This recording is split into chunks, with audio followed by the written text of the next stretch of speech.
Alors bonjour tout le monde. Voilà, dans cette petite vidéo, j'aimerais lancer quelques pistes de réflexion. J'insiste sur le terme réflexion. C'est le début d'une série de réflexions que je voudrais vous proposer.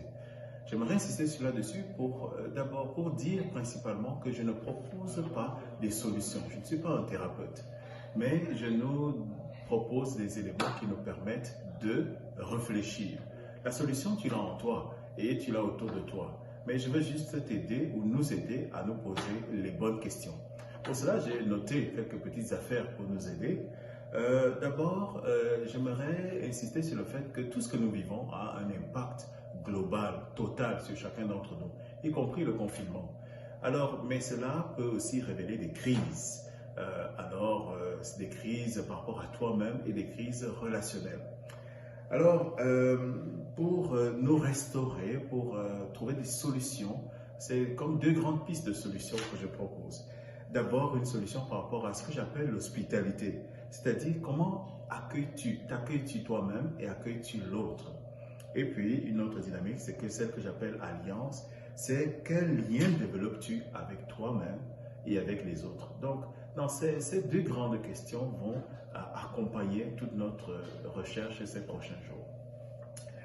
J'ai remarqué à travers toutes les publications qu'il y a sur Facebook, dans les réseaux sociaux, à partir de ma propre expérience, qu'il semble y avoir trois types de souffrances qui se révèlent avec le confinement. D'abord, par rapport à notre corps. Nous sommes une société de liberté et voilà que nous sommes enfermés et cela provoque beaucoup de frustrations, des frustrations émotionnelles, la frustration qui se révèle dans les humeurs et nous nous défoulons du coup sur ceux qui sont le plus proches d'entre nous, le conjoint, la conjointe, les enfants ou les amis qui sont proches. On grossit parce qu'on manque d'exercice et donc on se donne des défis qu'on n'arrive pas à tenir et cela change notre regard sur nous-mêmes et sur les autres. La deuxième souffrance, c'est par rapport à la parole. Nous sommes enfermés chez nous avec le conjoint, la conjointe, avec les familiers et on découvre que nous avons peut-être des difficultés de communication. Et donc, par conséquent, que nous ne savons pas dialoguer et qu'il nous faut apprendre à assumer la parole. Donc, il y a une crise de la parole et du dialogue. Alors, sinon, on se défoule dans les réseaux sociaux et puis nous disons n'importe quoi ou nous gobons n'importe quoi. Et le troisième élément, c'est qu'il y a une crise par rapport au temps.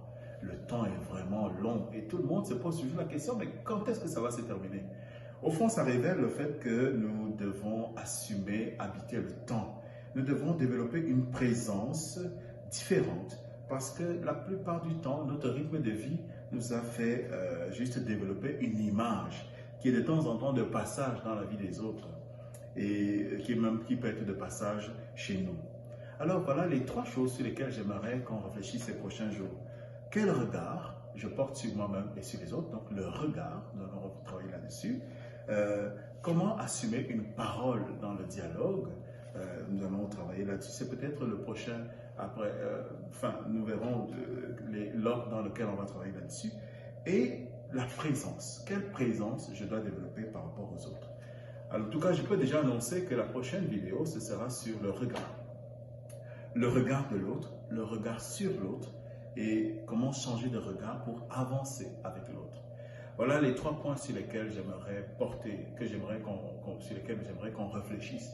Encore une fois, je ne donne pas de solution, mais je porte à réflexion.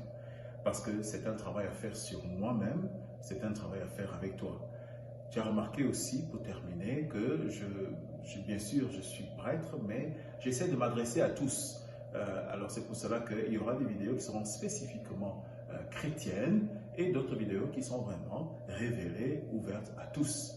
Donc voilà, comme on dit, ça va bien aller, mais prends le temps de travailler sur toi. Bon courage dans ce chemin.